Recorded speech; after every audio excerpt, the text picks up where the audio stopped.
That's Greg. Greg said yes, it was. Greg reminding me not to get too close. Thanks, Greg, I know. I was sitting at a round table at Florence High School. I had just been hired as a teacher. This was my first job in education. 15 years earlier, I had been a Lutheran parish pastor, so I should be used to being in front of crowds, right? And I sat down, and about a week or so earlier than that, maybe, we had arrived in July, in early July here in Arizona.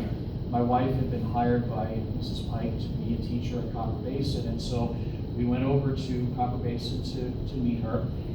And Mrs. Pike looked at me, she looked at Cheryl, and she knew what Cheryl was going to be doing, and she looked at me and she said, what are you going to do?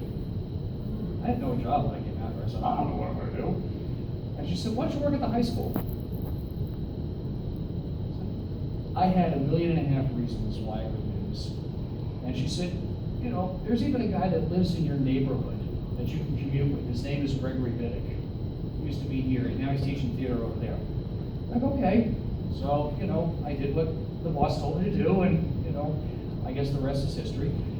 And we were sitting at a round table, waiting for faculty to come in, and suddenly this guy sits down sort of next to me, larger than life. And the next thing I know, I'm talking to Greg Bittick. And we had just been, at that point, the two of us became really, really good, close friends. We'd argue together, we'd argue with each other, and we'd learn not to talk about politics after a while. Because there's your opinion and this Greg's opinion, and Greg is right, and that kind of thing. And so it's just been a joy for so many years to know Greg. And so let's spend some time celebrating Greg. Jesus says in Matthew 11, "Come to me, O you who are weary and carrying heavy burdens, and I will give you rest." And he says again in John 14, "Peace I leave with you, my peace I give to you. I do not give to you as the world gives. Do not let your hearts be troubled.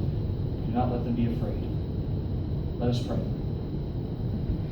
O God of grace and glory, we remember before you today our brother Gregor H Bittick. We thank you for giving him to us to know and to love as a companion in our pilgrimage on earth. In your boundless compassion, console us who mourn. Give us your aid, so that we may see in death the gate to eternal life, that we may continue our course on earth in confidence, until by your call we are reunited with those who have gone before us, through your Son, Jesus Christ our Lord. Amen. Amen. Amen. Reading from Isaiah chapter 25. On this mountain, the Lord of hosts will make for all peoples a feast of rich food, a feast of well-aged wines, of rich food filled with marrow, of well-aged wine strained clear. And he will destroy on this mountain the shroud that is cast over all peoples, the sheet that is spread over all nations. He will swallow up death forever. Then the Lord will wipe away the tears from all faces, and the disgrace of his people he will take away from all the earth, for the Lord has spoken. And it will be said on that day, "Lo, this is our God. We have waited for him, so that he might save us. This is the Lord for whom we have waited. Let us rejoice and be glad in his salvation." Even as we mourn Greg's passing, we also definitely want to celebrate his life, sharing our stories and remembrances of a man who touched our lives and left so many lasting impressions. Before I turn the mic over, I just want to share some of my impressions that I had with Greg. Greg was one, when Greg found out that the International Baccalaureate was coming to Florence High School, he was absolutely ecstatic and thrilled and that kind of thing, and very much a part of that, and wanting to make theater a part of International Baccalaureate. And I can remember so many wonderful, wonderful shows that Greg did at Florence. But as you know, or many of you may know, especially the students that are here, about 2007, I guess, it was 2007, Greg had